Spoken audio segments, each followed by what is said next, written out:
My name is Josette Abruzzini. I was here in 2019, and then I joined the other women as we started BUSNA during the pandemic, and I'm happy to be here today, and I welcome each of you. Thank you for being here.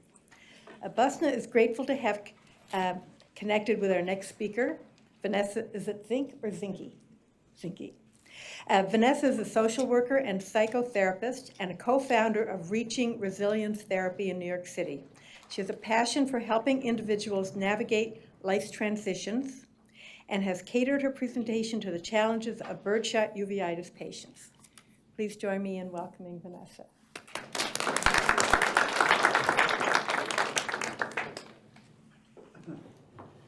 Hi, everyone. I'm so excited to be here.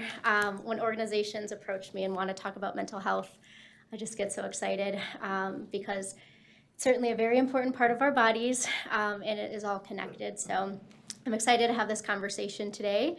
We're going to be talking about coping with uncertainty, which is a major component of any rare disease, and just general kind of mental health. But I couldn't do this alone, so I have two wonderful panelists with me today, Melissa and Aura.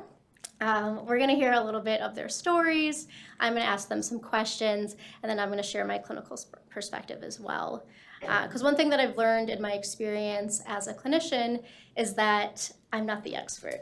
I certainly bring an approach and experience that I think is helpful, but at the end of the day, you guys are the experts, and there's a lot of power in hearing each other's stories and connecting with each other as well. So very grateful that they've joined me here today and are going to help me with this conversation. We'll have some time at the end for questions, so please save them for that. So write them down if anything comes up during our time together, but we'll have some time at the end. So I'm going to start off with just kind of a general question to our panelists. But before that, I do want them to just, introduce themselves a little bit, share a little bit of their stories, provide a little context for you all, so you guys know kind of the background of some of their answers. So I'll get going with Melissa. Do I need a mic? Can I use a teacher voice? Can everyone hear me if I talk like this? Yeah? Okay. I'm Melissa. I'm from Newfoundland, Canada, Newfoundland, Labrador. I'm a teacher. I'm a music teacher in a K-12 school. And outside of that, I also am working my way through an MSW focusing in clinical counseling. So I teach little kids all day, and then I counsel in the evenings and the weekends. So my birdshot journey began about 2 years ago, just on a routine eye exam where the eye doctor was like, do you take any steroids for your eyes? And I had no idea what he was talking about, and he showed me what he was seeing. He said, I think you may have birdshot, and it just kind of snowballed from there. As far as I know, or I have not met anyone else in Newfoundland, Labrador with this. It's just me, and I live in a very isolated town in Labrador. I'm not sure if you guys have read the blog post that went up a few weeks ago, but for me to see my eye doctor, I travel about 2,000 kilometers. It takes me a few days off work for this very short appointment, and then I come on back. But so far, my treatment plan has been, it's a very mild case. There's not a lot of inflammation, so I'm optimistic and in the early stages, I guess. Thank you, Melissa. I'll pass it to Aura.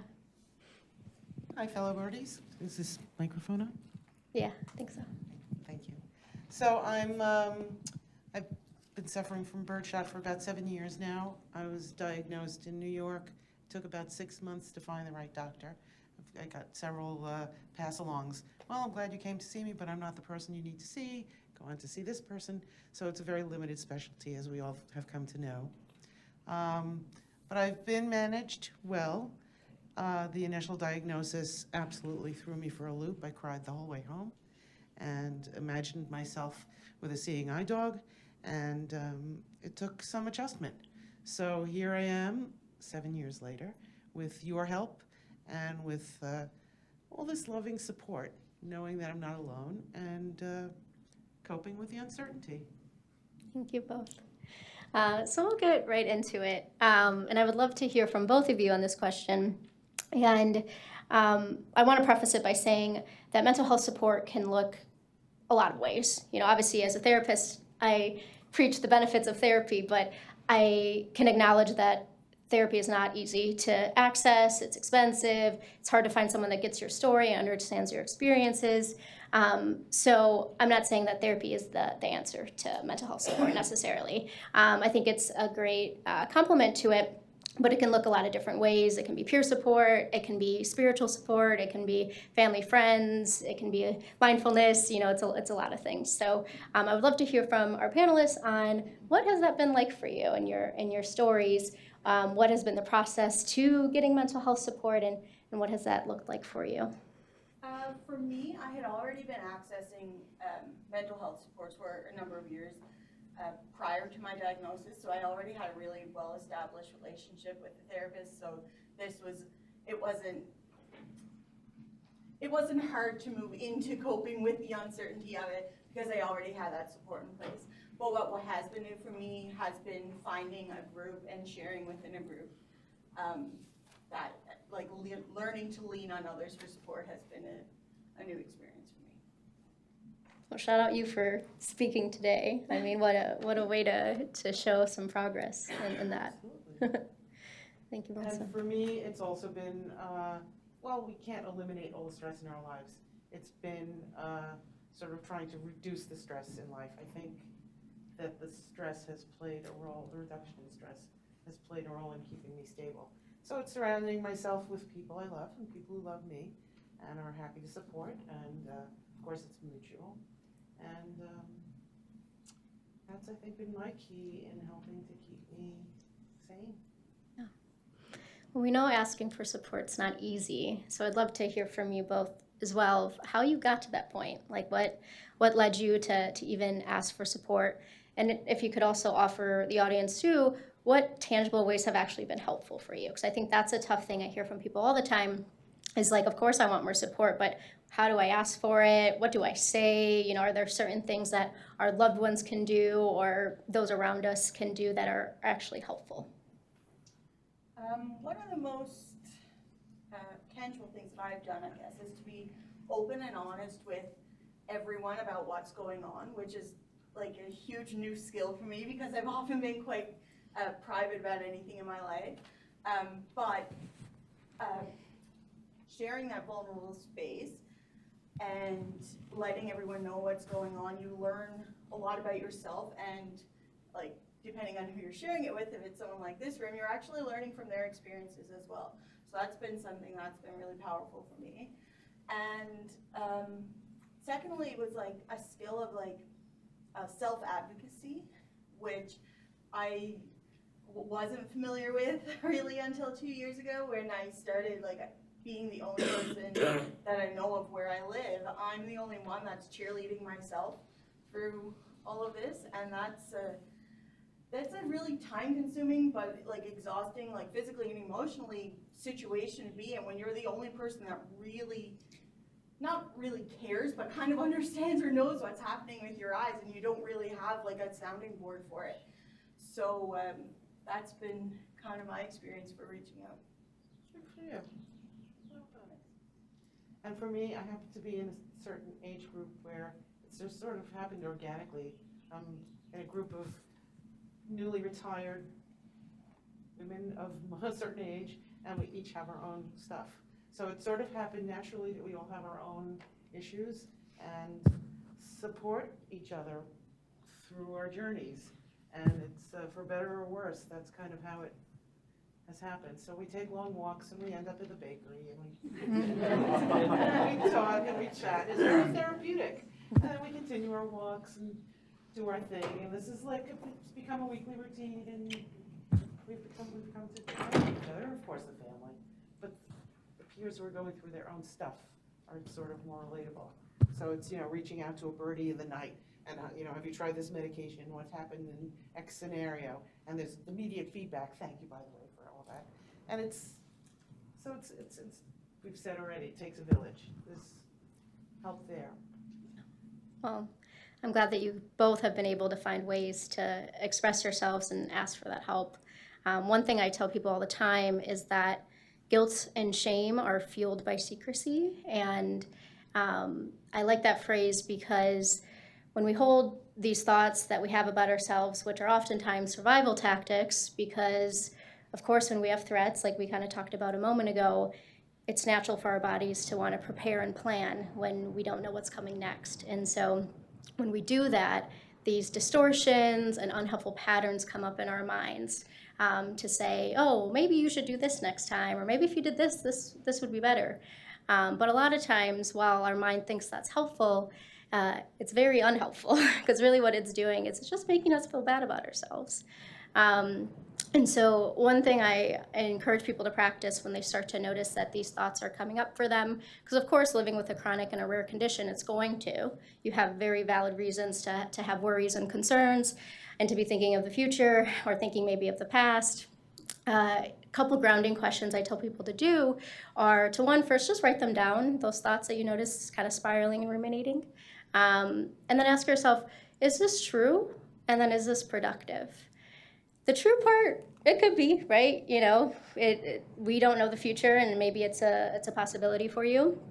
That question is more, gets our minds to do a little bit of logic testing, is what we call it. So to really think and to say, okay, yeah, maybe this is a possibility, or maybe I'm in a space right now that it's not really a possibility, I'm just kind of going there.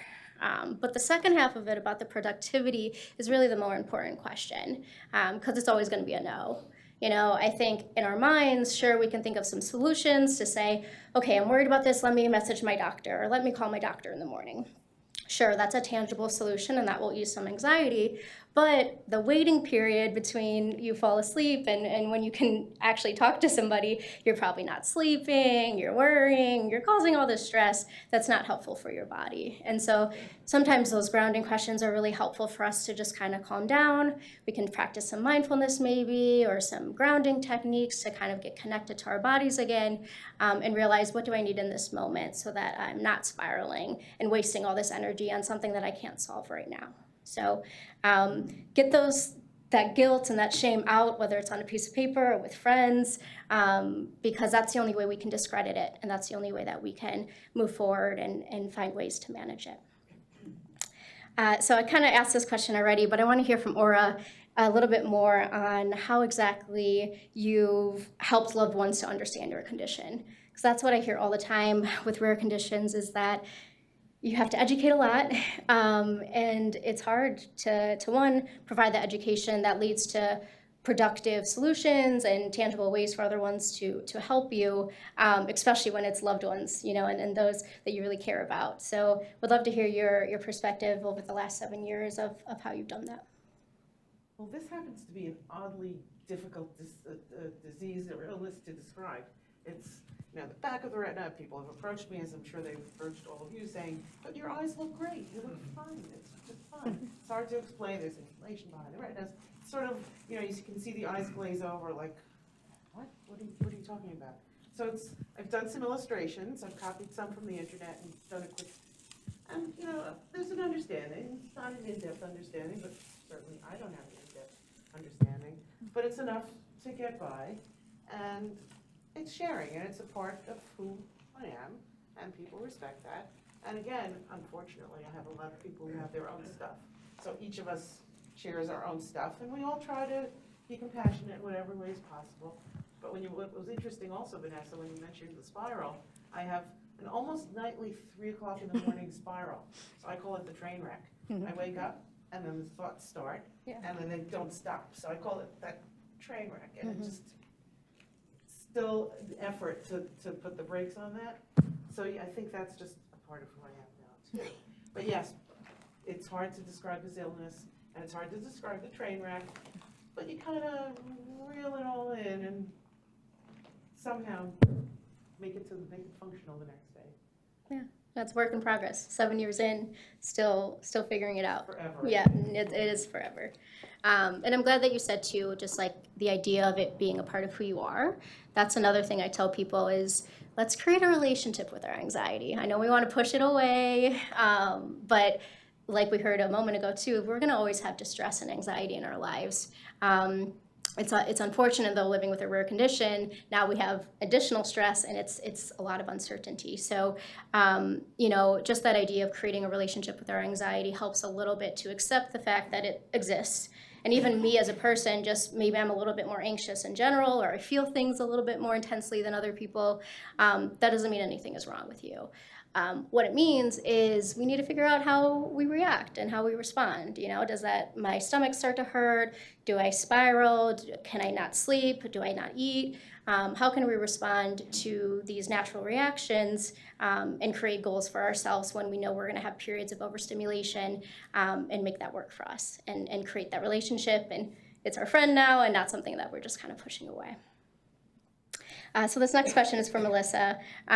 Thinking of anxiety, tell me what techniques have been especially not helpful. So that's one thing I like to highlight too, is that people tell you to do things and everyone has an answer for everything, and some just don't work for you. And then of course I want to hear things that do work, but let me hear. So that's something I've been working on for like the last couple of years, is being able to recognize when you are experiencing anxiety and having tools to draw upon when you know those feelings are coming, like you just mentioned. Like, I'm feeling this, now what can I do to get out of this state? So recognizing and regulating can really help overcome that point of anxiety and that fear or of uncertainty. So some of the first techniques that are often recommended to people are like these self-care exercises and breathing techniques. And they work for some people. Like, you'll often hear, you should take a bubble bath. And this was recommended to me. I honestly, like, I'll tell you today, a couple of years ago, like, you really should take a bubble bath. And like, at the time I was just like, okay, I'm going to do whatever is recommended to me because this is going to help. And religiously every single night I would take a bubble bath.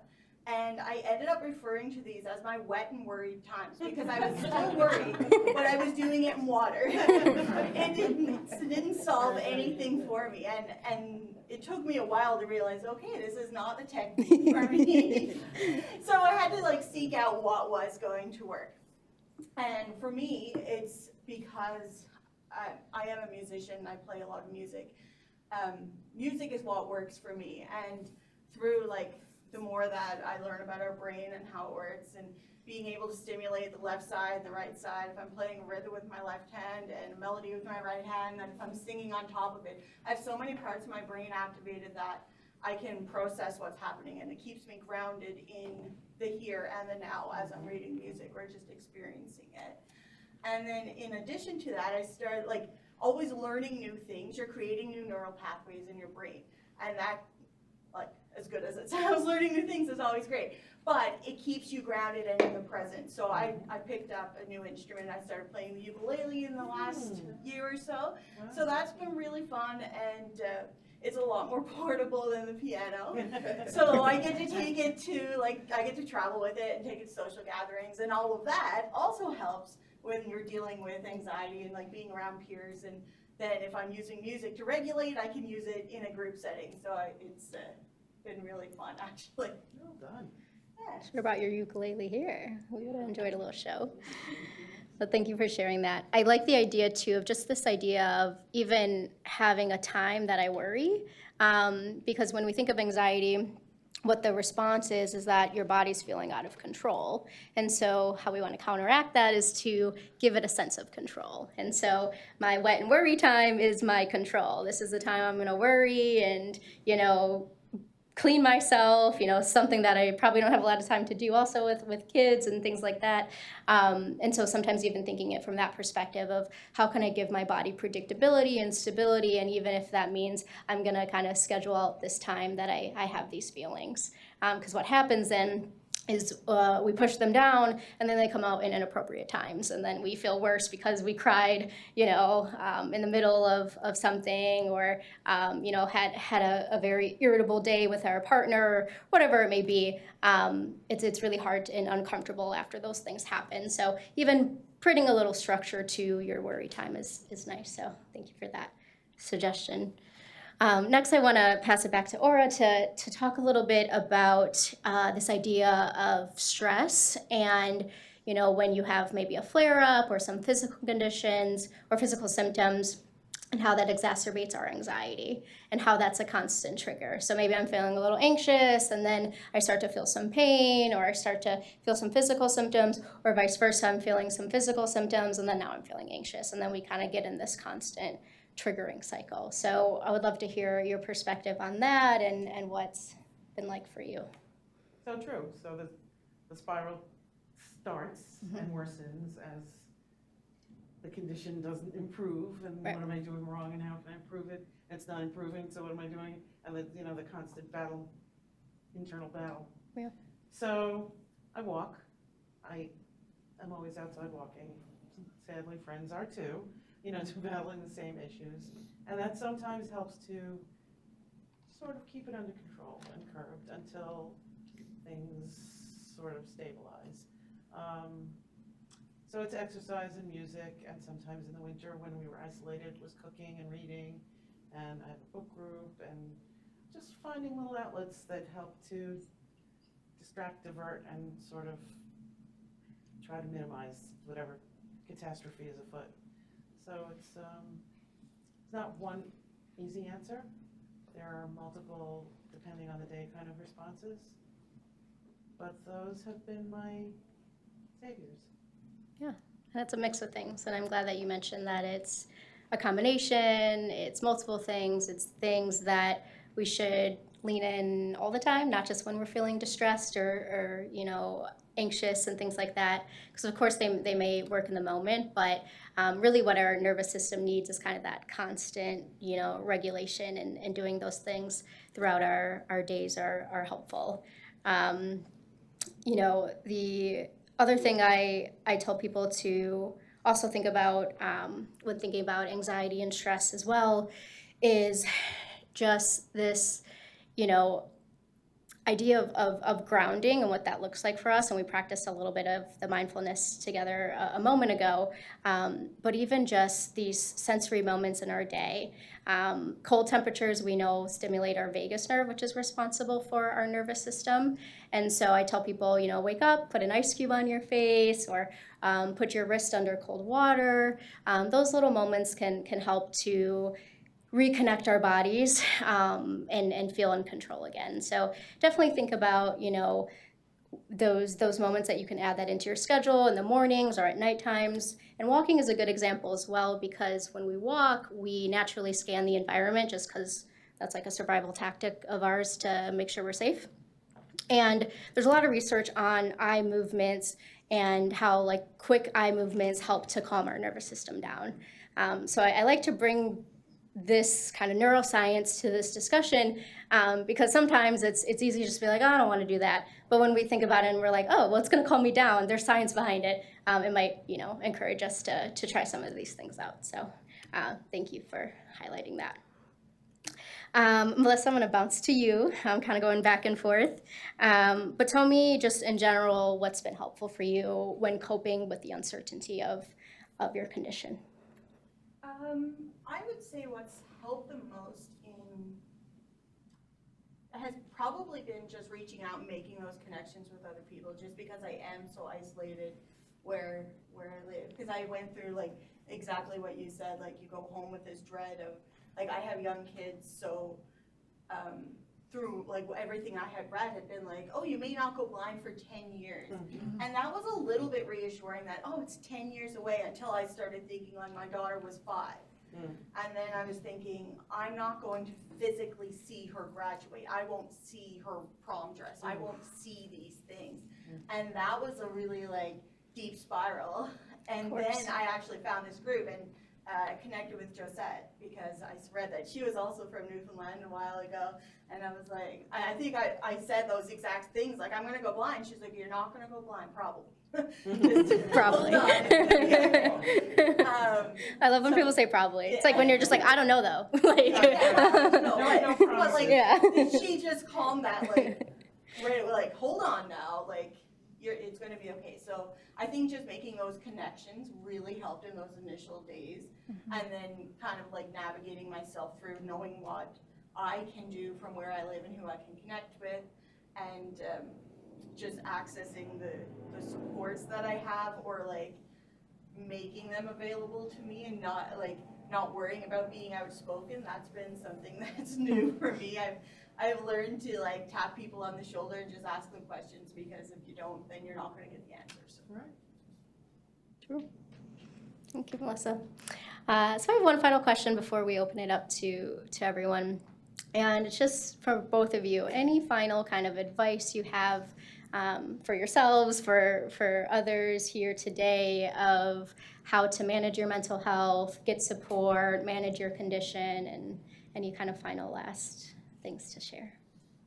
I would recommend, if you are able to access supports, like mental health supports, definitely reach out. It doesn't have to be something you do every week, but just having someone that's in your corner that you can call upon, like a professional, if you do have the resources to access that.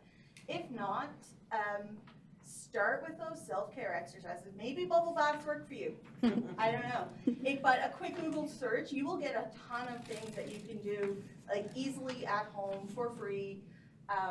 Look up self-care, look up grounding, look up mindfulness, all of these things that could help ground you in the moment, or hopefully give you the tools that, like he said with those arrows, that space between them, that you'll have that tool to prevent that outburst, right?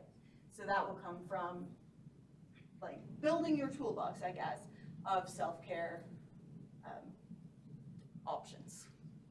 All wonderful suggestions. So just add to that, to take whatever steps you can to reduce the stresses in your life. Those are, I think, the most damaging to all of us. So they mount, and if you can cut them off and lower them, I think that would be enormously helpful. Has been for me. And I would say my advice for like just managing your condition would be to keep in mind that knowledge is power. So read everything that you can.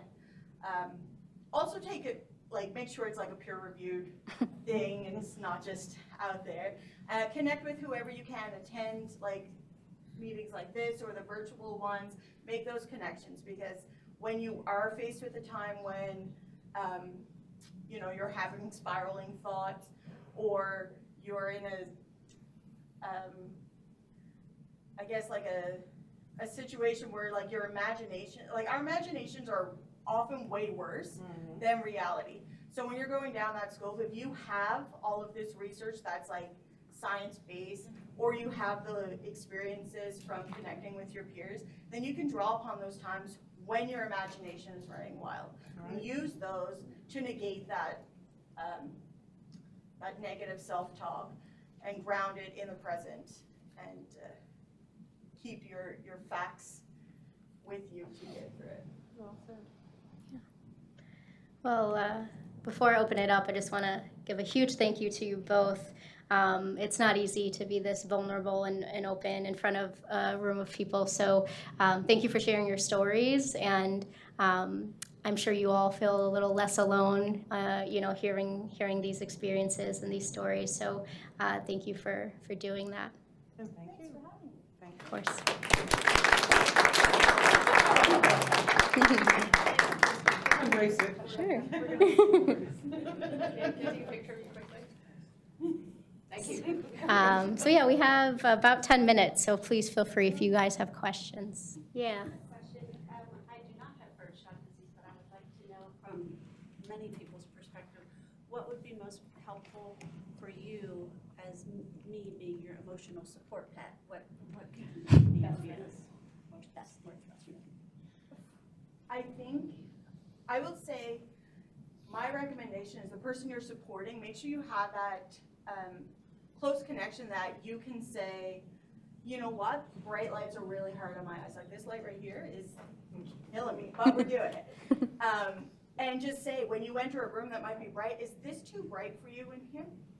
Or if the person that you're with may always have to wear sunglasses. It's become a reality for me that these are always on my head because I may be in a room that's no good. So just kind of checking in, like, is this too bright? Do you need some help with this? Is like, if it's a bright sunny day, that's bad for my eyes. Like some other, like I live in a place with a lot of snow, and like sometimes driving home, everything is just white.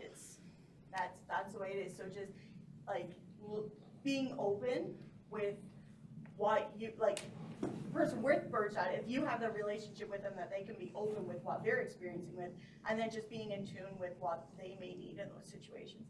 And it comes really naturally, because I will give the example that my son, he'll be 10 in a couple of weeks, but he will always be my advocate. I teach in his school, but he will say last year he said to his teacher, when my mom comes to the theater, can we turn the lights down because she's gonna find it really bright in here. No, Oh, sweet. And part of me is kind of like, I hate that he has to think that, but the other part of me is like, I have a 9-year-old with immense empathy. that's fantastic. And if I could say what not to say, I'm a social worker too. But people say this to me, if I need to turn lights down or, oh my gosh, this is so bright or whatever.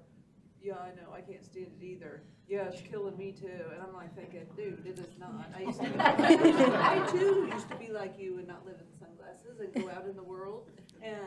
But yeah, that's something not to say is, oh, it's killing me too, because it's not. Sure. Not the same way. And I just shake my head and walk away. Thank you. Other questions? Yeah. You had mentioned the vagus nerve. Mm-hmm. Talk to us a little bit about that.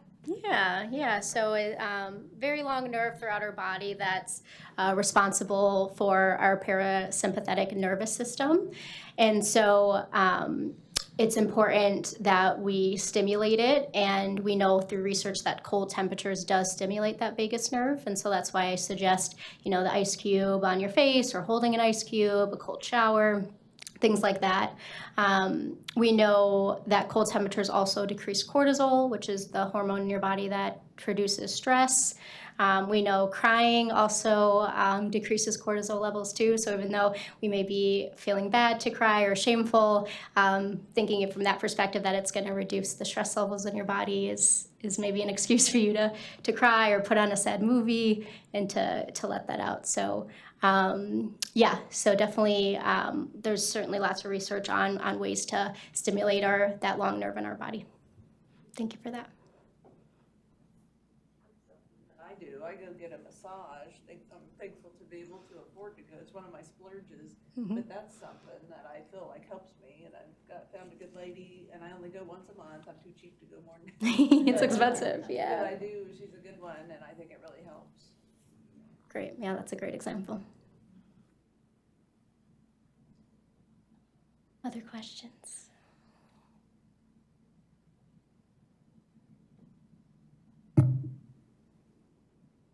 All right. Well, we're around. I know we'll probably be having a break in a moment, so I'm also around, so feel free. If there's any questions I can answer one-on-one, more than happy to do so. I will also plug for looking for therapy, as our panelists have said, we know can be difficult, but also, very helpful. I tell people to start with their insurance plan if they are insured. Call them directly, ask for a list of in-network providers. That's a good start. I think the next issue sometimes is actually finding the right fit. Therapy can be like dating, unfortunately, and you kind of have to go through a few, find the right one. So, definitely do consultations, get to know them, understand their experience, if they have experience with chronic and rare conditions. And even if they do, sometimes it's just not a great fit. So you definitely have to be persistent, unfortunately, and that can be really hard and discouraging at times. So that's why organizations like BUSNA and other support organizations are really helpful and great ways to also get support as you're kind of in transition or finding additional professional support. But start there if you do have insurance. Psychology Today is a great directory, and you can filter through insurance and issue, and so that's another way to find somebody. ALMA is another directory, ALMA, and you can filter through insurance as well that way. So a couple different tools, but it can be pretty unique as well, depending on where you're at and a lot of factors. So feel free, if you have questions that I can address more specific to you on getting mental health support, feel free to ask me and I can do that.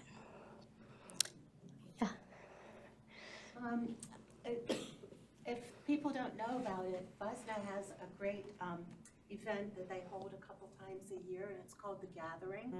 And it's a Zoom call where birdies can join. You'll have a chance to talk about your birdshot experience, hear about other people's birdshot experience. The same kind of thing that you were talking about here. Well, how do you deal with it? What can I do? That kind of thing. And the way to find out about it is to sign up at the BUSNA website, which is busna.org. And you can sign up, you'll get a newsletter, and you'll be told when the gatherings happen. And they're fantastic. They are. That was Yes. fun. I attended my first one, like, I think it was 4 days after my diagnosis. And Really? yeah, it Wow. worked out that it was happening that Meant to weekend. be. Yeah. Yeah. Wonderful. Well, plug for the gathering. You guys should all go. But thank you all so much for being in the space with us today. Again, thank you to our panelists and Thank you to BUSNA and to our Definitely. speakers, our guest speakers yeah, from all over the world. we're grateful. So thanks, guys.